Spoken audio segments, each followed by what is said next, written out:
اپنے رب کے ساتھ مخلص ہو جاؤ جس نے پیدا فرمایا ہے تمہیں، جو رب 3 ٹائم کھانا دیتا ہے، جو اس نے طرح طرح کی نعمتیں حضرت انسان کے لیے بنائی ہے۔ اللہ قرآن کریم میں بھی فرماتا ہے کہ فَبِأَيِّ آلَاءِ رَبِّكُمَا تُكَذِّبَانِ، تم اپنے رب کی کون کون سی نعمت کو جھٹلاؤ گے؟ وہ رب کہ جس نے اتنی نعمتیں تمہارے لیے پیدا فرمائی ہے، کیا اس رب کو یاد کرنے کے لیے 5 منٹ بھی ٹائم نہیں ہے آپ کے پاس؟ اپنے گناہوں سے توبہ کریں، اور توبہ بھی ایسی کریں کہ اللہ فرماتا ہے توبوا الی اللہ توبۃ نصوحا، کہ تم خدا کی طرف کامل طور پر رجوع کرو، پختہ توبہ کرو، توبۃ نصوحا کرو، ایسی توبہ کہ جس کے بعد تم سے کوئی گناہ نہ ہو، ایسی توبہ کرو اپنے رب کی بارگاہ۔ اللہ رب العزت فرماتا ہے کہ تم ان لوگوں کی طرح مت بنو جو اللہ کو بھول گئے، اللہ سے اطاعت کا وعدہ کر کے اس کی کتاب کو پس پشت ڈال دیا، اس کی اطاعت کا وعدہ کیا تھا عالم ارواح میں۔ جب اللہ رب العزت نے فرمایا تھا کیا میں تمہارا رب ہوں، تو سب نے کہا جی تو ہمارا رب ہے۔ اب دنیا پہ آ کر جناب اپنے رب کو بھول گئے۔ اللہ رب العزت نے یہاں فرمایا کہ تم منافقوں کی طرح اپنے رب کو مت بھول جاؤ،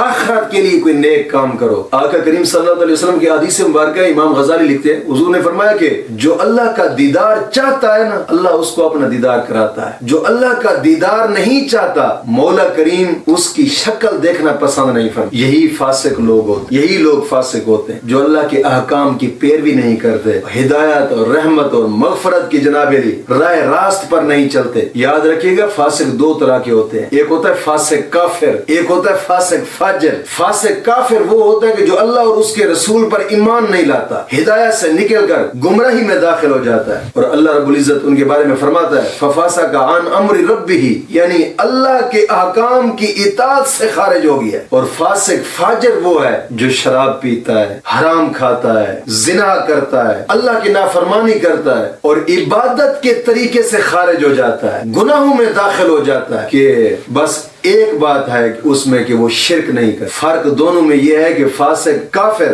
اگر توبہ اور تشہد کے بغیر مر جائے تو اس کی امید نہیں ہو سکتی، اور فاسق فاجر اگر موت سے پہلے توبہ کر لے اور اپنے اعمال پر نادم ہو جائے، مولا کریم اس کی توبہ کو قبول فرما لے۔ اللہ رب العزت قرآن کریم میں بھی ارشاد فرماتا ہے وَهُوَ الَّذِي يَقْبَلُ التَّوْبَةَ عَنْ عِبَادِهِ وَيَعْفُو عَنِ السَّيِّئَاتِ، اللہ اپنے بندوں کی توبہ قبول کر لیتا ہے اور بہت سے گناہوں کو معاف کر دیتا ہے۔ آقا کریم صلی اللہ علیہ وسلم نے فرمایا کہ گناہوں سے توبہ کرنے والا ایسا ہے کہ جیسے اس نے کوئی گناہ کیا ہی نہیں ہے، یعنی پختہ توبہ گناہوں سے کرنے والا ایسا ہوتا ہے گویا اس نے گناہ کیا ہی نہیں۔ اور بزرگ فرماتے ہیں گناہوں سے توبہ کرنے سے انسان کا رزق بڑھتا ہے، اور گناہوں سے توبہ کرنے سے دل کو سکون ملتا ہے، اور گناہوں سے توبہ کرنے سے گناہ معاف ہوتے ہیں، اور سب سے بڑا انعام جو اسے ملتا ہے آقا کریم صلی اللہ علیہ وسلم نے فرمایا التائب و حبیب اللہ، توبہ کرنے والوں کو اللہ اپنا دوست رکھ لیتا ہے۔ اور ایک روایت میں آتا ہے ایک شخص تھا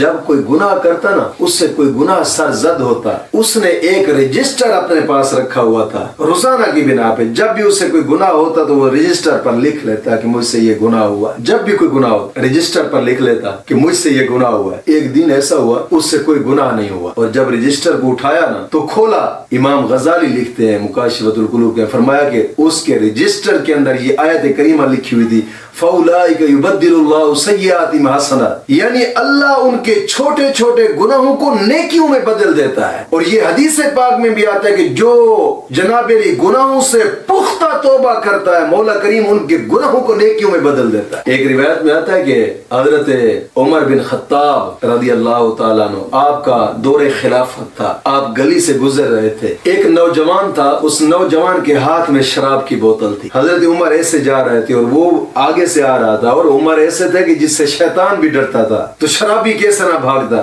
اس کے ہاتھ میں شراب کی بوتل تھی، جیسے ہی اس نے حضرت عمر کو دیکھا اور حضرت عمر نے اس کو دیکھا وہ کانپنے لگا، ڈر گیا، اور اس کے دل سے اور منہ سے جو الفاظ نکلے دل بھی وہی پکار رہا تھا۔ الفاظ کیا تھے؟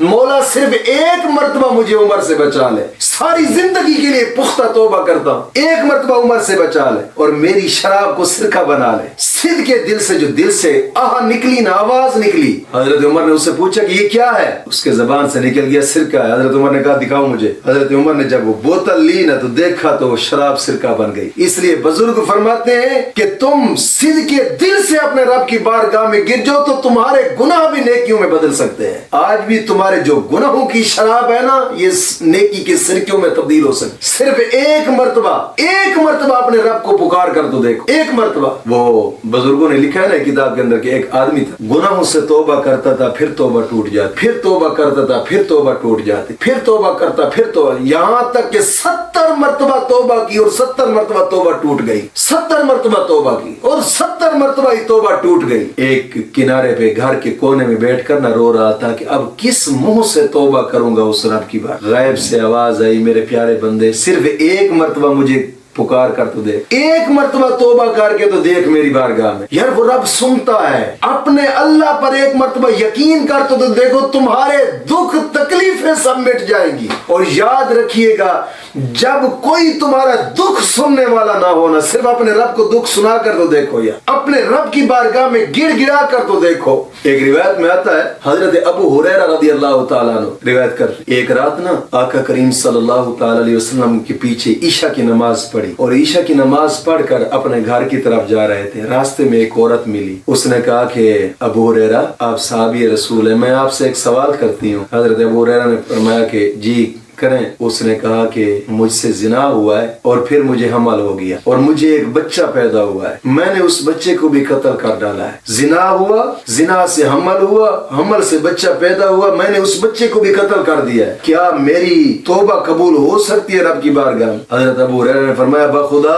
تیری توبہ قبول نہیں ہو, تو نے گناہ پر گناہ کیا ہے, تیری توبہ قبول نہیں ہو سکتی. جب یہ بات کہی نا تو ڈر کے مارے اس کی چیخ نکلی اور غشی تاری ہو گئی, بے ہوش ہو گئی. اور حضرت ابو ہریرہ نے سوچا کہ حضور کے ہوتے ہوئے میں فتویٰ جاری کر رہا ہوں, کم از کم حضور سے تو پوچھ لیتا. بعد میں خیال آیا, گیا حضور کی بارگاہ میں. حضور ایسے ایسے مجھے ایک عورت نے سوال کیا, میں نے اس سے جواب دے دیا, تیری توبہ قبول نہیں ہوتی. آقا کریم صلی اللہ علیہ وسلم نے فرمایا ابو ہریرہ تو اس آیت کو بھول گیا ہے کہ اللہ رب العزت نے فرمایا والذین لا يدعون مع اللہ الہا آخر, یعنی جو لوگ اللہ کے ساتھ شریک نہیں ٹھہراتے, ناحق قتل کرتے ہیں اور وہ صدق کے دل سے توبہ کر لیں اور سچے اعمال پاک اعمال کر لیں تو مولا کریم ان کے قبول فرما لیتا ہے, ان کی توبہ کو قبول فرما لیتا ہے. ابو ہریرہ تو نے یہ آیت نہیں پڑھی؟ جب یہ بات سنی نا حضرت ابو ہریرہ نے اٹھے, تلاش کرنے میں لگ گئے اس عورت کو کہ بغیر تحقیق کے میں نے اس کو مسئلہ بتا دیا. راوی لکھتے ہیں کہ جنونی وار پھرا کرتے تھے جناب علی گلیوں میں اس عورت کو تلاش کرنے میں, یہاں تک کہ بچے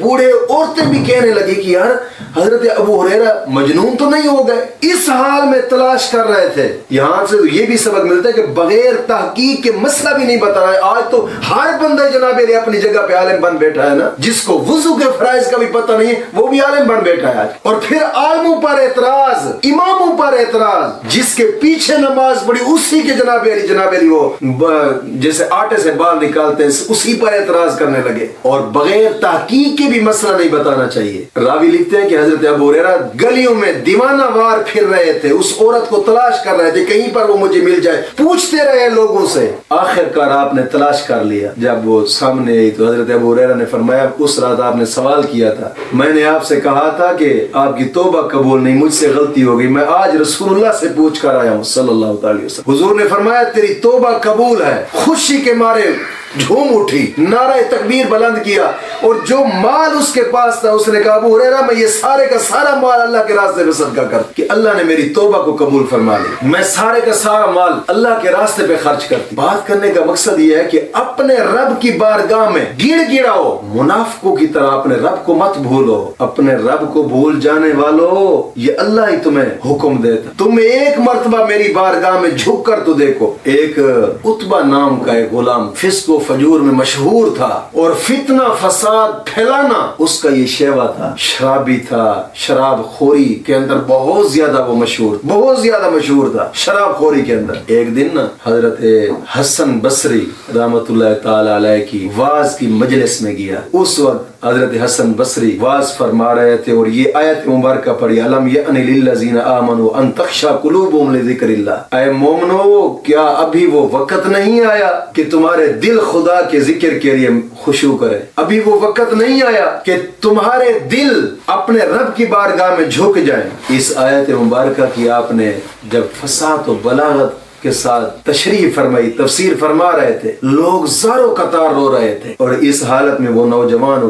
اٹھ کر سوال کرتا ہے. حضرت حسن بصری رحمت اللہ تعالی علیہ کو مخاطب ہو کر فرمایا، شیخ صاحب کیا میری توبہ قبول ہو سکتی ہے؟ آپ نے فرمایا ہاں آپ کی توبہ قبول ہو سکتی ہے. یہ کلام سننے کے بعد نا وہ جو عتبہ نام کا شخص تھا، چہرہ زرد ہو گیا، جسم کانپنے لگا، پھر ایک نعرہ مارا اور غش کھا کر گر پڑا، بے ہوش ہو گیا. اور شیخ صاحب اس کے نزدیک گئے. جب ہوش آیا اس کے نزدیک گئے اور فرمایا کہ اے جوان، اے رب کی نافرمانی کرنے والے، کیا تو جانتا ہے کہ گناہ گاروں کا کیا جزا ہے؟ گناہ گاروں کے واسطے آگ ہے جو قیامت کے دن سخت غیظ و غضب میں ہوگی. اگر آگ پر تو صبر کر سکتا ہے تو نافرمانی کر، نہیں تو پھر پختہ توبہ کر. اگر آگ پر جناب علی صبر کر سکتا، آج تو ہے نا کہتے ہیں یار جب قبر آئے گی تو دیکھا جائے گا. یار کیا دیکھا جائے گا؟ جب آگ کے زنجیر گلے کے اندر لٹکے ہوں گے پھر دیکھا جائے گا. جب قبر نچوڑ کر رکھے گی پھر دیکھا جائے گا. جب جہنم کے آگ کے شعلوں کے اندر جل رہے ہوں گے پھر دیکھا جائے گا. کیا دیکھا جائے گا یار؟ یہی تو دنیا ہے کہ جس میں رب کی بارگاہ میں پختہ توبہ کر کے نیک اعمال کر کے دنیا سے جانا. یہی وقت ہے جب سانس نکل گئی پھر وہ وقت ہاتھ میں نہیں آنے والا. یہی وقت ہے اپنے آپ کو بدلنے کا. سال بدلتے ہیں، دن بدلتے ہیں، مہینے بدلتے ہیں، کیا ہمارے بدلنے کا بھی موقع نہیں آیا؟ ابھی وقت نہیں آیا بدلنے کا. آپ نے جب اس سے فرمایا نا کہ اگر آگ پر صبر کر سکتا ہے تو پھر گناہ کر، وہ عتبہ زور سے چلایا، بے ہوش ہو کر گر پڑا. جب ہوش آیا تو پھر اس نے کہا شیخ صاحب کیا میری توبہ قبول ہو سکتی ہے؟ آپ نے فرمایا ہاں تیری توبہ قبول ہو سکتی. جب صدق کے دل سے دل کے اندر اس نے توبہ کی اور اس توبہ کے وقت 3 دعائیں مانگی اس نے. اس لیے تو کہتے ہیں نا صدق کے دل سے توبہ کرے، توبہ کرنے کے بعد جو دعا مانگو گے مولا کریم قبول فرما لے گا. اس نے 3 دعائیں مانگی. سب سے پہلی کہ اے اللہ اگر تو نے میری توبہ قبول کر لی ہے، میرے گناہوں کو معاف کر دیا ہے، تو پھر میرا حافظہ اتنا تیز فرما دے کہ میں جو کچھ بھی علم اور قرآن سیکھوں مجھے یاد ہو جائے. اور دوسری دعا اس نے مانگی، اے اللہ مجھے ایسی خوبصورت آواز دینا کہ میں اس خوبصورت آواز کے ساتھ قرآن پڑھوں تو لوگوں کے دل نرم ہو جائے. اور تیسری دعا اس نے مانگی، اے اللہ کہ مجھے رزق حلال ایسی جگہ سے عطا فرمانا جو میں نہ جانتا ہوں، جو میرے وہم و گمان پہ بھی نہ ہو، ایسی جگہ سے مجھے رزق عطا فرمانا. اللہ رب العزت نے اس کی تینوں دعائیں قبول فرمائی. امام غزالی لکھتے ہیں کہ اس کی فہم و فراست اتنی تیز ہو گئی کہ جو سنتا اسے یاد ہو جاتا، اور آواز اس کو اتنی خوبصورت اللہ رب العزت نے عطا فرمائی کہ جب وہ قرآن پڑھتا تھا تو گناہگار توبہ کر کے اللہ کے راستے پہ آ جاتا. ایسی خوبصورت اسے آواز عطا فرمائی. اور فرماتے ہیں کہ جو تیسری دعا اس نے مانگی تھی، امام غزالی لکھتے ہیں اس کے ہر روز اس کے گھر میں ایک پیالہ شوربے کا آ جاتا اور 2 روٹیاں بھی آ جاتی، اور ایسی غیب سے آتی کہ اس کے وہم گمان بھی نہ ہوتا. یار اپنے رب پر اعتماد کر کے تو دیکھو، اپنے رب پر یقین کر کے تو دیکھو، بھروسہ کر کے تو دیکھو. یاد رکھیے گا جب کوئی سننے والا نہ ہو بس پھر اپنے رب کی بارگاہ میں گڑ گڑا جائے، پھر وہ ہوگا جو تمہارے ذہن و گمان میں بھی نہیں ہو. پھر ایسے ہوگا. ساری زندگی گزر گئی اور خدا کی طرف توبہ کرنے والے، رجوع کرنے والے جو لوگ ہیں جنہوں نے سچی توبہ کی ہے، ان کا پھر یہ حال ہوتا ہے کہ اللہ فرماتا ہے ان اللہ لا یضیع اجر من احسن عملا. اللہ نیک کرداروں کا اجر ضائع نہیں کرتا. جو نیک کردار ہوں ان کا اجر اللہ رب العزت ضائع نہیں فرماتا. کسی عالم سے کسی نے سوال کیا کہ جب کوئی بندہ توبہ کرتا ہے اور پھر اس کو کیسے معلوم ہوگا کہ اس کی توبہ قبول ہوئی ہے یا نہیں؟ کیسے معلوم ہوگا؟ کیا اس کی کوئی نشانی ہے کہ اس کی توبہ قبول ہو گئی ہے؟ تو عالم دین نے جواب دیا، امام غزالی لکھتے ہیں کہ عالم دین نے جواب دیا ہاں توبہ کی قبولیت کی چند نشانیاں ہیں. اگر یہ پائی جائے تو سمجھ لو توبہ قبول ہو چکی ہے. سب سے پہلی نشانی کہ توبہ کرنے والا اپنے آپ کو گناہوں سے بچاتا ہو، توبہ کرنے کے اپنے آپ کو گناہوں سے بچاتا ہو. اور دوسری نشانی کہ اس کا دل خوش ہو اپنے رب کی بارگاہ میں جھکنے میں، کوئی آڑ محسوس نہ کرتا ہو. اور تیسری نشانی وہ اپنے رب کو حاضر دیکھتا ہو کہ جو کوئی بھی گناہ کروں گا مجھے میرا رب دیکھ رہا ہے، گناہ سے ہٹ جائے. چوری مجھے میرا رب دیکھ رہا ہے، زنا مجھے میرا رب دیکھ رہا ہے، شراب پینے کا دل کرے میرا رب مجھے دیکھ رہا ہے. یعنی